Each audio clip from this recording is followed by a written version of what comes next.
Before the clay becomes strong enough to hold water, it has to survive the fire. A young woman named Maya visited a pottery studio for a weekend retreat. Burned out from her corporate marketing job in a recent breakup, she just needed to create something with her hands. As the retreat brochure promised, her instructor, a gentle older man named Eli, handed her a lump of damp clay. "It won't be beautiful yet," he said, "but give it time." Over the next 2 days, she shaped a small bowl.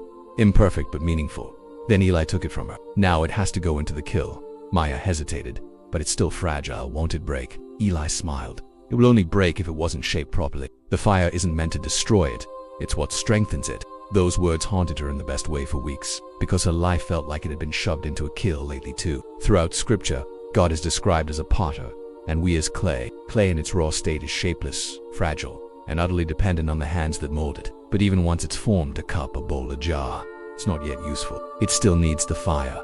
In ancient Israel, potters would often place vessels into kilns that reached 1,800 degrees Fahrenheit. The heat would chemically transform the clay, making it watertight, durable, and ready for daily use. If removed too soon, the vessel would crack at the first touch of water. Jesus doesn't avoid fire in your life. He uses it not to punish, to prepare, to harden your hope, not your heart. Jesus didn't coddle his disciples. He shaped them through pressure. He allowed storms.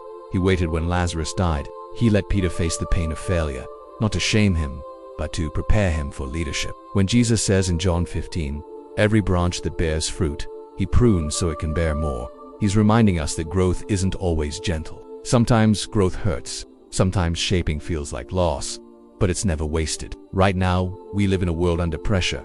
Young adults feel the fire of impossible housing markets and uncertain jobs. Parents feel the heat of social pressures, expectations, and burnout. Pastors and leaders feel the flame of public scrutiny and private doubt. You, maybe, are standing in the middle of something that feels unfair, exhausting, or stretching you beyond what feels survivable. And a lie whispers, if you were doing things right, this wouldn't be happening. This might be happening because you're being shaped for something greater.